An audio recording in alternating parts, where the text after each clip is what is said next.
எல்லாருக்கும் வணக்கங்க. இங்கே கொடுத்துருக்க பொடி வகைகள் எல்லாமே நாங்கள் வீட்டிலேயே சுத்தமாக தயாரிக்கிறோங்க. வேணுங்கிறவங்க இந்த நம்பரில் எங்களை காண்டாக்ட் பண்ணலாங்க.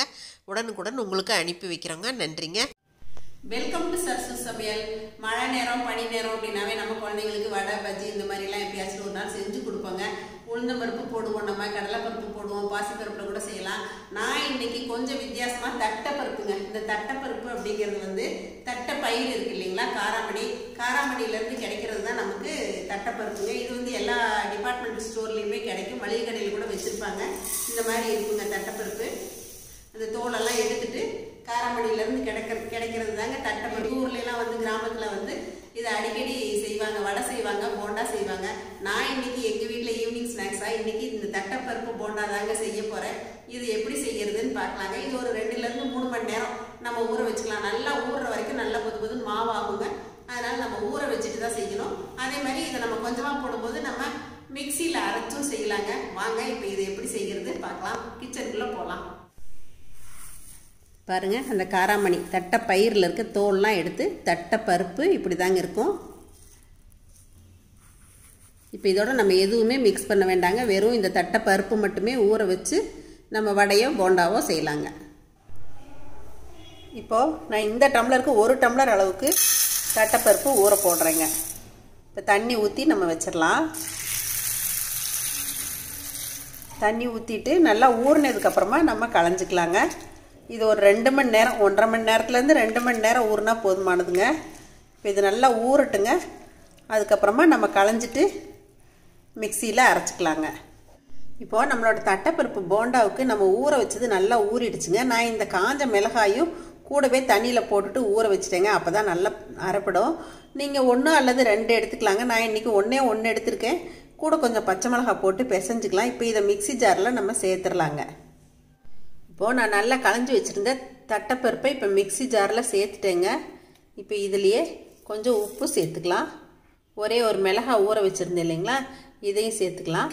தண்ணி வந்து உளுந்து வடைக்கு மாதிரி கொஞ்சம் கொஞ்சமாக விட்டு அரைச்சிக்கலாங்க. நம்ம உளுந்து வடை கன்சிஸ்டன்சிக்கு தான் அரைக்கணும். அதனால் தேவையான அளவு பார்த்துட்டு கூட நம்ம தண்ணி ஊற்றிக்கலாம். இப்போ நான் இதுக்கு ஒரு சைடில் தொட்டுக்கிறதுக்கு தேங்காய் சட்னிக்கு கொஞ்சம் எடுத்து வச்சுருக்கேங்க. தேங்காய் பூ கொஞ்சம் எடுத்திருக்கேன். பச்சை மிளகாய் தேவைக்கு 1 தாங்க நான் எடுத்திருக்கேன். முந்திரி 3 எடுத்திருக்கேன். கொஞ்சமாக இதில் பொட்டுக்கடலை சேர்த்துக்கலாங்க. இப்போ இதுக்கு கொஞ்சம் நான் உப்பு சேர்த்துக்கிறேங்க.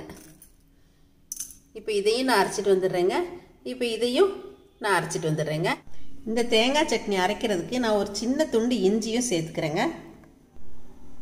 இப்போ நான் தட்டைப்பருப்பு போண்டாவுக்கு அரைச்சிட்டு வந்துட்டேங்க. பாருங்கள், நம்ம வடை மாவை பார்த்துக்கே நம்ம இந்த மாதிரி அரைச்சிக்கலாம். அதே மாதிரி பக்கத்துலேயே நான் வந்து சட்னி, தேங்காய் சட்னியும் அரைச்சிட்டு வந்துட்டேங்க. இப்போ நம்ம அரைச்சிட்டு வந்த மாவை ஒரு பவுலில் சேர்த்தாச்சுங்க. இப்போ நான் வந்து வெங்காயம் நறுக்கி வச்சுருக்கேங்க. நான் சின்ன வெங்காயம், பெரிய வெங்காயம் 2மே நறுக்கியிருக்கேன். இதில் போடுற வெங்காயம் நல்ல டேஸ்ட் கொடுக்குங்க. அதனால் நான் இந்த மாதிரி கொஞ்சம் நிறையாவே நறுக்கி எடுத்து வச்சுருக்கேங்க. நீங்கள் உங்கள் தேவைக்கு தகுந்த மாதிரி நறுக்கிக்கங்க. இது வந்து கொத்தமல்லி இலை பொடியாக கட் பண்ணி வச்சுருக்கேங்க. ஒரு 1/2 டீஸ்பூன் அளவுக்கு சீரகம் எடுத்திருக்கேன்.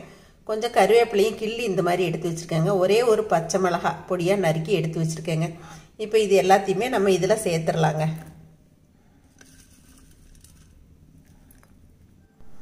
இப்போ இதை நம்ம நல்லா பிசைஞ்சு விட்டுக்கலாங்க. நம்ம சாதாரணமாக வடைக்கெல்லாம் பிசைகிற மாதிரி இந்த மாதிரி நல்லா பிசைஞ்சுக்கலாங்க. இப்போ இந்த வெங்காயம் இதெல்லாம் நல்லா மிக்ஸ் பண்ணி விட்டாச்சுங்க. இப்போ நம்ம போண்டாவாக பொரிச்சிடலாங்க. நம்ம அதுக்கு முன்னாடி இந்த சட்னிக்கும் ஒரு தாளிப்பு கொடுத்துடலாங்க. இப்போது எண்ணெய் நல்லா காஞ்சிருக்குங்க. நான் இப்போ போண்டா மாவை அரைச்சி ரெடியாக எடுத்து வச்சுருக்கேன். பக்கத்தில் வந்து ஒரு கப்பில் தண்ணி வச்சுக்குங்க. இந்த மாதிரி மாவை கையில் எடுத்துட்டு நம்ம போண்டாக்கெலாம் கிள்ளி போட்டுடலாங்க.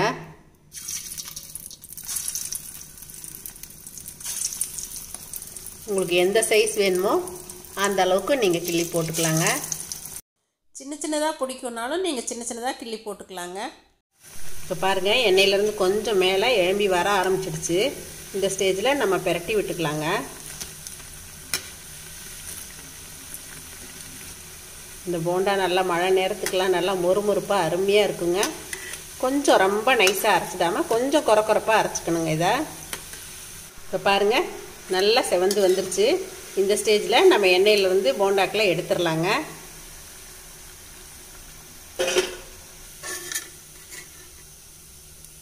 இப்போ நான் அடுத்த செட்டையும் இதே மாதிரி நான் போட்டு எடுத்துடுறேங்க.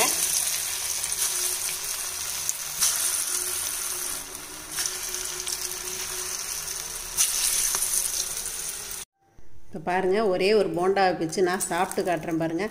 அப்படியே தொடும்போதே பாருங்கள் இந்த மாதிரி கிறிஸ்பியாக இருக்குது. உங்களுக்கு சவுண்ட் கேட்குன்னு நினைக்கிறேன். நான் தொட்டு சாப்பிட்டு காட்டுறேன் பாருங்கள். சூப்பராக வந்துருக்குங்க. நீங்கள் குழந்தைங்களுக்கு கொடுக்குற மாதிரி இருந்துச்சுன்னா பச்சை மிளகாய் சேர்க்காதீங்க, வாய்க்கு வரும். நீங்கள் 2 வரமிளகாயே போட்டு கூட அரைச்சிக்கலாங்க. அருமையான ருசியில் தட்டைப்பருப்பு போண்டா ரெடி ஆகிடுச்சுங்க. பாருங்கள், தட்டைப்பருப்பு போண்டா எவ்வளோ மொறு மொறுன்னு இருந்துச்சு பார்த்தீங்களா. நான் உங்களுக்கு பிச்சு காட்டினேன். இதுக்கு தேங்காய் சட்னி அருமையான காம்போவாக இருக்குங்க. இதுக்கு வந்து பச்சரிசியோ பச்சரிசி மாவோ இதெல்லாம் எதுவுமே சேர்க்க வேண்டியது இல்லைங்க. சூப்பராக தனியாக வெறும் தட்டைப்பருப்பு மட்டும் போட்டிங்கன்னாவே சூப்பராக இருக்குங்க. எங்கள் ஊர்லெலாம் முந்தியெல்லாம் வந்து கிராமத்துலலாம் ஏதாவது ஃபங்க்ஷன் இந்த மாதிரினாலாம் திருவிழா இதுக்கெல்லாம் வந்து இந்த தட்டைப்பருப்பு வடையோ போண்டாவோ கண்டிப்பாக இருக்குங்க. இதை ட்ரை பண்ணி பாருங்கள் நீங்களும். இதை பார்த்துட்டு எப்பயும் போல் உங்களோட ஃபீட்பேக் சொல்லுங்கள், ஷேர் பண்ணுங்கள், சப்ஸ்கிரைப் பண்ணுங்கள். சப்ஸ்கிரைப் பண்ணிவிட்டு பக்கத்தில் இருக்க பெல் பட்டனை கிளிக் பண்ணிக்கங்க. ஆளுங்கிற ஆப்ஷனையும் மறக்காமல் ப்ரெஸ் பண்ணிக்கங்க. அப்போ தான் நான் போடுற வீடியோஸ் எல்லாமே நோட்டிஃபிகேஷனாக உங்களுக்கு வந்து சேருங்க. தேங்க்யூ. சரசு சமையல் பாருங்கள், சமையல் நல்லா பண்ணுங்கள்.